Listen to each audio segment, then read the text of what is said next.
Hello, I'm Bill Wasch. After retirement, many seniors decide to find volunteer opportunities that use their time and talents to better their communities. On this edition of Seniors Living a Quality Life, we'll get to know a group of retired professors in Danbury who have found personally rewarding ways to give back. Next, we'll learn about one form of elder abuse, telemarketing scams. We'll hear from a New Haven senior who was scammed out of her life savings and find out from experts what you can do to protect yourself. Finally, we'll take a walk with an 80-year-old hiking enthusiast who recently completed a 120-mile journey around Mont Blanc in Europe. All up next on Seniors Living a Quality Life.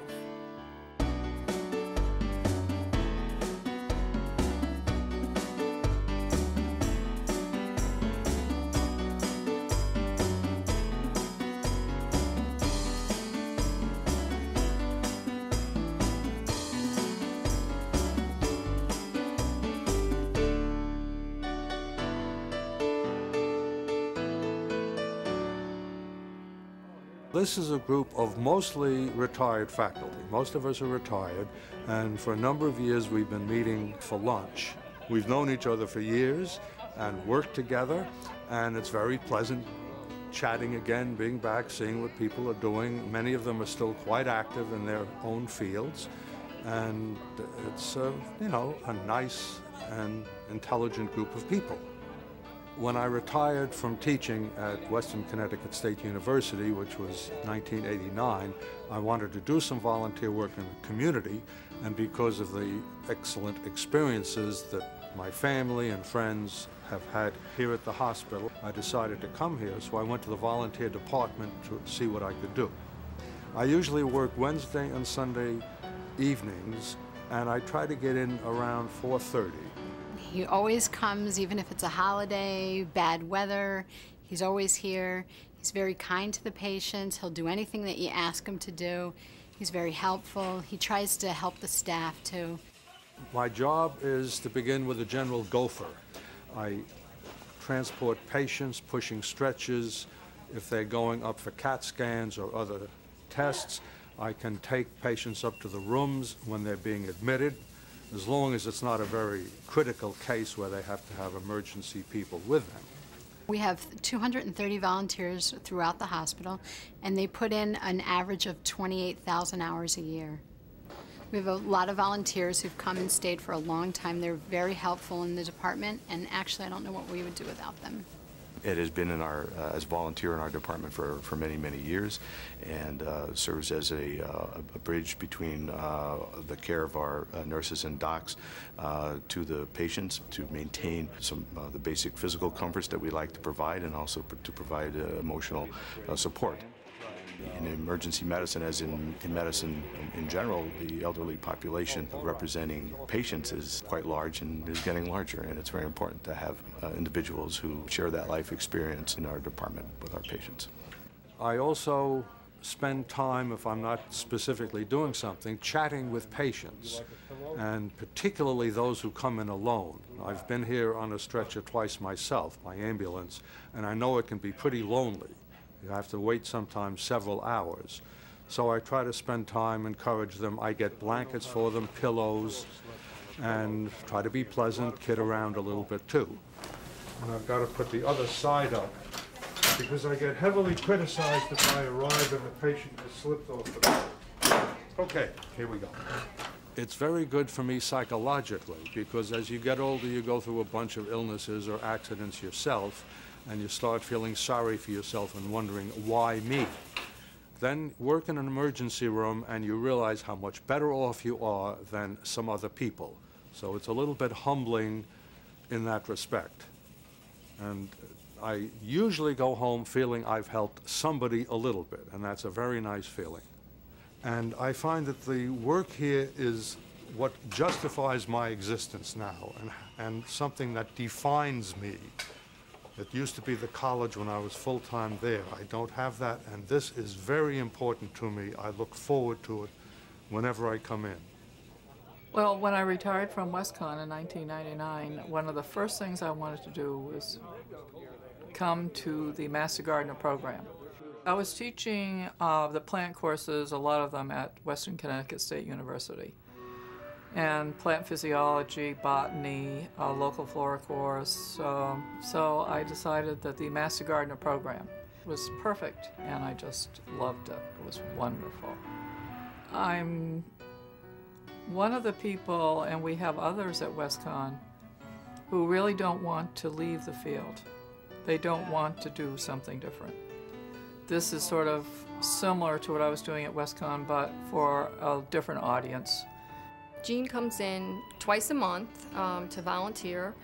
She actually walks the new students through the program, shows them how to answer the phone, helps them research, shows them how to use the microscope, and assists them in actually becoming active volunteers in the office. Now what I want you to do this time is take a crack at seeing if you can get this in focus using this. The Master Gardener program is sponsored by the University of Connecticut. The program is a 15-week program where instructors from the University of Connecticut come down and each week give a talk on different topics. At the end of the 15 weeks, they have a final exam, and then after that, they're required to do 60 hours of volunteer time. Well, normally we would have you send in a sample, but from your description, I don't think we need that. It's very likely crabgrass.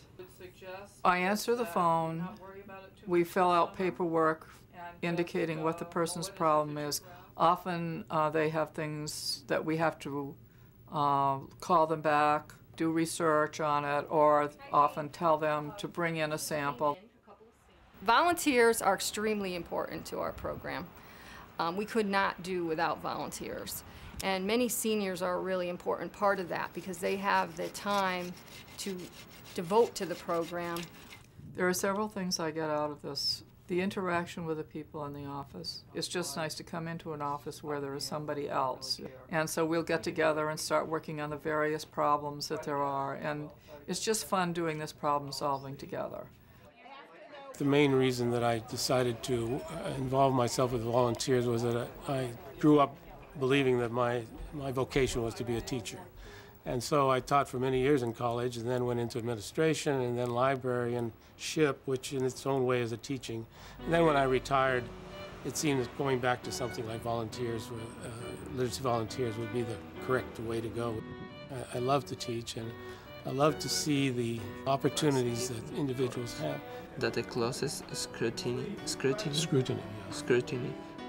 Well, David is an unusual student in that he has come from Ecuador about 10 months ago with a definite commitment to learn language and then to go on into college. And it's this kind of person that really creates a deep, further drive in any teacher to pursue. I came from Ecuador like a year ago. And since that time I am learning English just to kind of study, to develop in that environment of the university. Jim's been with us about a year, I believe. I know the students love him. He teaches reading and he's beginning to teach what we call the TOEFL, which is the test of English as a second language. I know he's taken one or two under his wing and tried to help them, as many of our teachers do, by the way, try to help them personally, in this case, help them get into college. Well, of course, having been at WestCon for 22 years, knowing some of the ropes, I found the ways to bring him to the right people to start getting the best information. So it is getting him into the admissions process. So that's really, it was really putting my knowledge of the system and giving him that background. Jim, he's more than a teacher, he's a friend for me. He has been helping me a lot since I know him. Introduced me to people at the university that helped me, because when I came here first, I was new. I didn't know nothing about how the things function here. It's very important that there is always someone to help me. And I have to think back that my parents went through this when they came from Italy. They had to learn the language. They knew nothing. They came in 1921 into a country where English was a total unknown factor to them. And so I always think back on that. It's almost a devotion to the past, recognizing that I wouldn't be here if they hadn't come over here and learned English. I think the seniors add immensely to what we're doing here. They bring a wealth of experience and knowledge, and they have the patience. And I think the students gravitate toward the seniors. I think they really appreciate having older folks kind of showing them the way.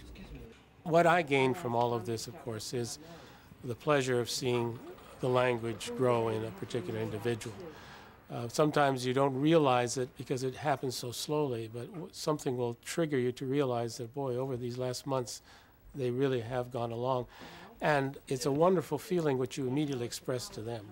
And they glow when they see that kind of feedback. Up next, we'll hear how this New Haven senior was scammed out of her life savings. And we'll learn how you can avoid being victimized. We had actually a nightmare experience with getting involved with what they call nowadays, you know, senior mail fraud or deception. Mom had gotten notification that she had won, you know, this car and this money that was in Canada, and if she sent the shipping fees and whatever, they would be shipping her prize to her. Well, of course, believing that no one would do that to you if that wasn't the case, she sent thousands of dollars up to Canada, to which she received nothing. The scamming of seniors is a major problem in Connecticut, as it is across the country, and senior crimes are the fastest growing crimes segment in our society today. Scams of seniors in Connecticut can take any numbers of ways, shape, or form. You can have investment fraud, you can have charity fraud, you can have what would be called home improvement fraud, and of course you have the biggie, which would be telemarketing fraud. No, my address has changed. This company or whatever they are continued to write her and say, well, if you send a little bit more, this kept happening, and Mom wanted to handle this herself. She was excited about it, didn't really want us to get involved, and, you know, was kind of doing this on her own, but did end up depleting her savings. Each time I sent something, it was always over $1,000. It scares me when I look at these amounts. 3,064. I have never wanted to add it up. So I think it would be approximately, probably about $6,000 or a little over $6,000. They may sound nice on the phone. They may treat you like their own grandmother. They are absolutely vicious. Every dime that you own is money that they expect to put in their pocket. If you end up on welfare, if you end up on Title 19, if you end up homeless, not able to feed yourself, they absolutely do not care. I still deny it because I said, I know I am too trustworthy in a lot of situations, and this is where my trust kind of messed things up. You know, you get somebody that's telling on the phone, oh, of course you won it. You just wait and such a day. You believe. You believe. Seniors are often the most vulnerable, partly because they perhaps grew up in a more trusting age when trust was more appropriate, perhaps because they have disposable income, perhaps because they answer the phone and take calls seriously and are more polite, but they need to bring to the telephone or the internet the same kinds of suspicious and wary attitudes that have done well for them throughout their lives. The general advice for seniors is to be suspicious of any kind of product that seems too good to be true through the internet or that they hear about by phone or get in the mail. They have to realize that a lot of products are actually really specifically targeted for them. And in some ways you have to be even more suspicious, unfortunately, and sort of even more aware of certain deals that just look like they're too good to be true.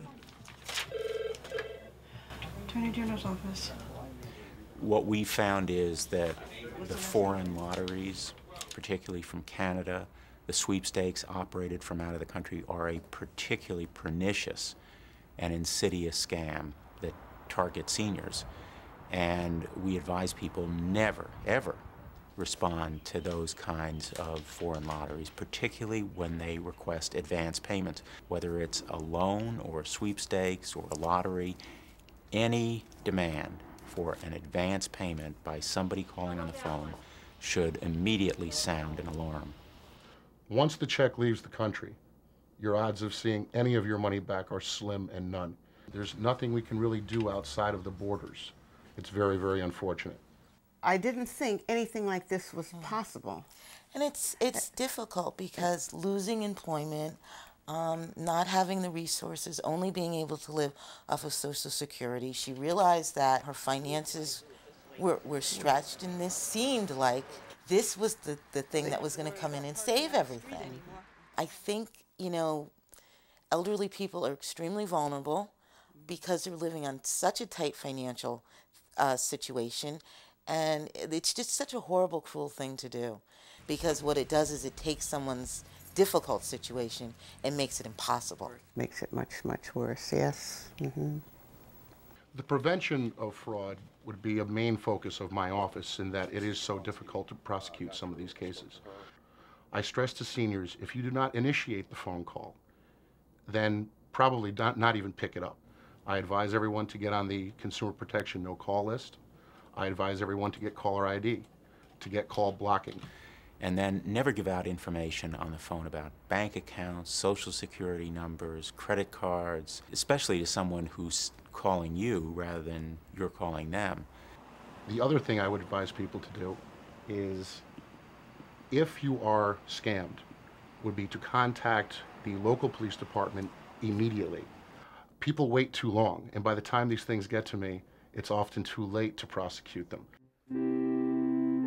Very often seniors are reluctant to come to us because they're embarrassed and sometimes suffer silently, and their families will come to us, or we will learn about it long after the fact as we go through the records of the company and discover that there were many, many people who never contacted us. So, very important for seniors to be courageous enough. Really, courage is required to come forward and help us to save others the same loss of money that they may have suffered. You have to remember that if it's a misdemeanor, I only have 1 year from the time of the crime to investigate it. If it's a felony, I have 5 years. That's why I urge everyone to come forward as soon as possible. The big problem we have here is the statute of limitations on actually getting the money back, because the crime had occurred more than 5 years ago. Even if you're not comfortable telling your family, and a lot of people won't, a lot of people are intimidated by the process. They want to come forward, and either they don't know where to go, or they think, I don't want to bother anyone. So if they don't want to go to the police department, if they don't want to tell their family, you can call the Department of Social Services, Protective Services for the Elderly. They can take a report and then send it to me. Hello, Mrs. Smith. Hi, how are you today? Within the Connecticut Department of Social Services, we are the agency that, by statutory authority, is responsible for investigating cases of elder abuse, neglect, exploitation, abandonment. We handle nearly 4,000 cases per year. Elder abuse and neglect occur across all age groups, all economic conditions, all racial and ethnic factors. There are a lot of ways that elders can think about protecting themselves from potential abuse or exploitation. The primary of which is to stay connected with family, friends, church, social organizations, because the more that you're involved with others, the less likely you are to be taken advantage of. Hi, ma'am. How are you? It's John DeMatteo from the Chief State's Attorney's Office. Or you can call me directly. I might not be able to take your complaint immediately right then, but I can tell you all the people to go to then have it come full circle and come back to me. And we're more than willing to do that up here. Connecticut actually has some of the stronger consumer protections in the country. So seniors in Connecticut have that advantage. They have consumer affairs that are interested in elder consumer issues, the State Consumer Affairs Office, the State Attorney General. Senior abuse is a major priority for my office. We work very closely with criminal prosecutors, often on the same cases against the same con artists. We are very aggressive, tenacious in pursuing con artists, hauling them into court as soon as we detect any kinds of scams, whether they are in this state or elsewhere, because very often the first to go after the con artist collects the most, or at least something, for the victims. We believe very strongly that we have a responsibility to recover money for seniors and put the con artists out of business. We have a special hotline. It's an 800 number. Anyone who has a consumer problem can call that line. And their contention is that you gave the code number to somebody in Spain.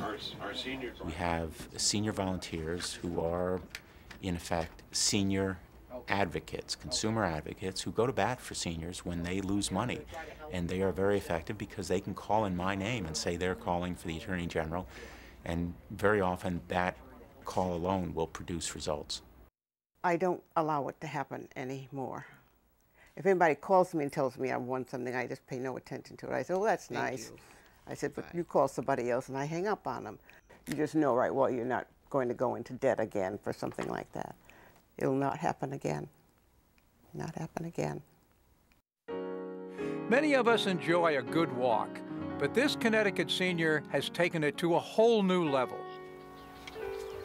I walk every morning from 6 until 4 to 7. And weekends, I do an hour and a half each morning.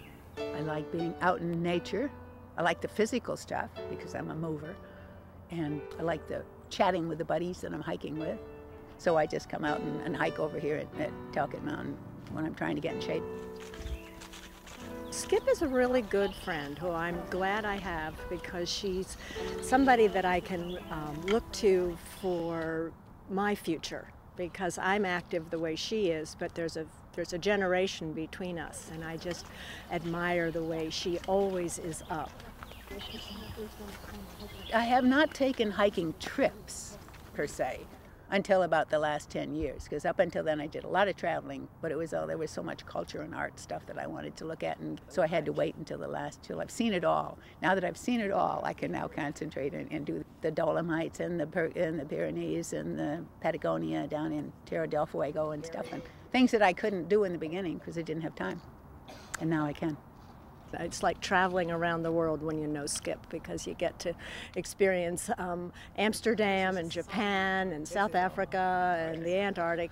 This is the Elizabetta Refuge down here. My trip to Mont Blanc was 2 weeks.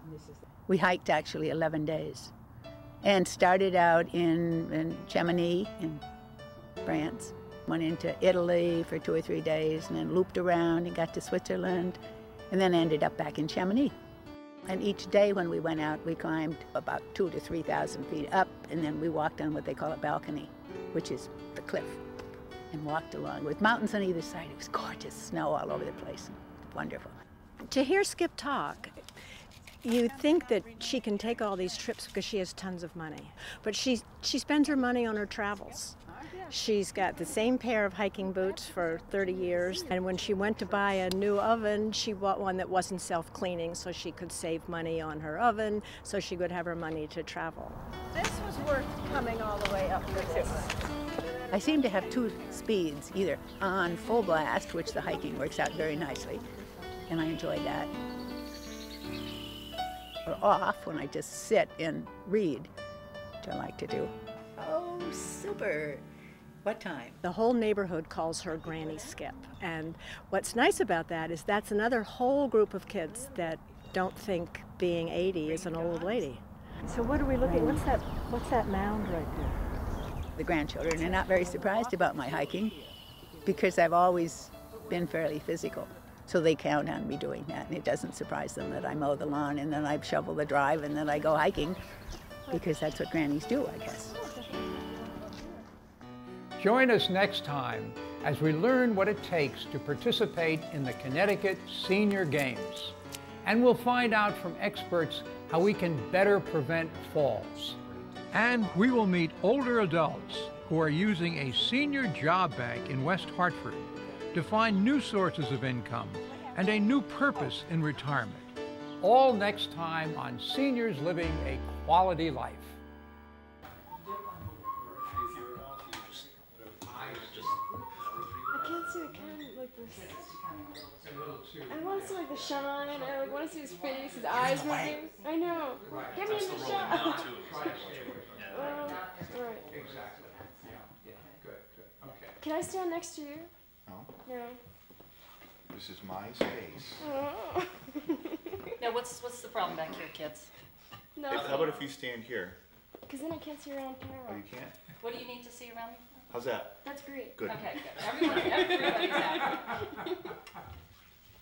Okay, Larry's the script right now. Larry? I don't know. I didn't see it, but it was read correctly. Oh, good. Yeah. Okay, so stand by. And that was good energy. Great smile at the beginning and the end. Lots of blossom tappers throughout. Okay. Okay, and action. Hello, I'm Bill Wasch. The phone numbers listed will provide you with more information on consumer protection services for seniors, or visit our website at cptv.org. Seniors Living a Quality Life was made possible by the generous contribution of our presenting sponsor, Masonacare, with additional support from Qualidime, Kearns & Kearns of West Hartford, and the Hartford Foundation for Public Giving. A production of CPTV Connecticut.